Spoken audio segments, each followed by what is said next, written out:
Welcome to our new office. My team and I can easily turn our 2D data into 3D awesomeness. Whoa, that is awesome.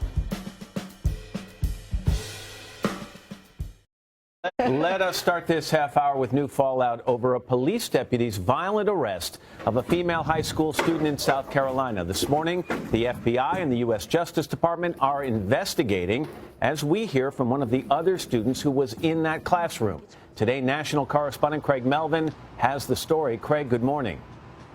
Matt, good morning to you. This is just the latest case raising questions about excessive police force. That 16-year-old student, that female student, was tossed to the floor in her math class Monday behind me. The deputy who did that, as for his fate, the longtime sheriff says he'll decide whether to keep him or fire him by the end of the day.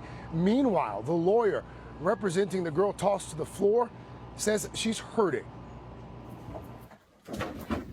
Across the country, growing outrage this morning. The video, now viral social media, still lighting up. School resource officer Ben Fields called in when a student refuses a teacher's request to leave the classroom.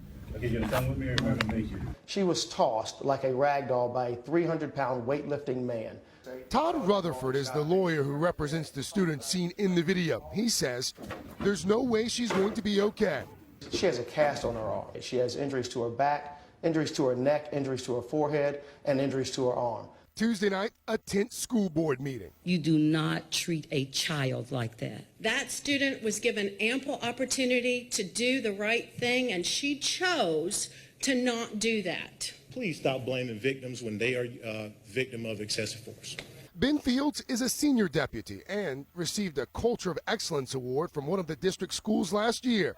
Nia Kinney shot one of the videos. I just told my class, I was like, y'all, get y'all's cameras out, get your cameras out. Because, like, we already know his reputation. What was his reputation? He's known as Officer Slam. Kinney was arrested and charged with disturbing schools. She's out on bond. Other students have a different view of Fields. He's a really good officer. And sometimes he can be like pretty mean, but he can also be a really nice officer. Sheriff Leon Lott says some witnesses say the officer did what he had to do. Lott is reviewing a video shot from a different angle. It actually shows the student hitting the school resource officer with her fist and striking him. What she does is not what I'm looking at. What I'm looking at is what our school resource officer did. NBC News tried multiple times to reach Fields unsuccessfully. What would you say to those who say she's clearly resisting arrest? I would say to those that this officer had no business in the classroom. There were multiple things that he could have done. Nothing justifies what he did. Sheriff Lott insists that his officers are taught to de-escalate situations before using force, especially in school settings. Additionally, Officer Fields has been placed on leave with pay while the investigation continues. He's been banned from school grounds. There is one thing that the sheriff and the attorney for the girl thrown to the floor agree on. Cases like this aren't necessarily becoming more common.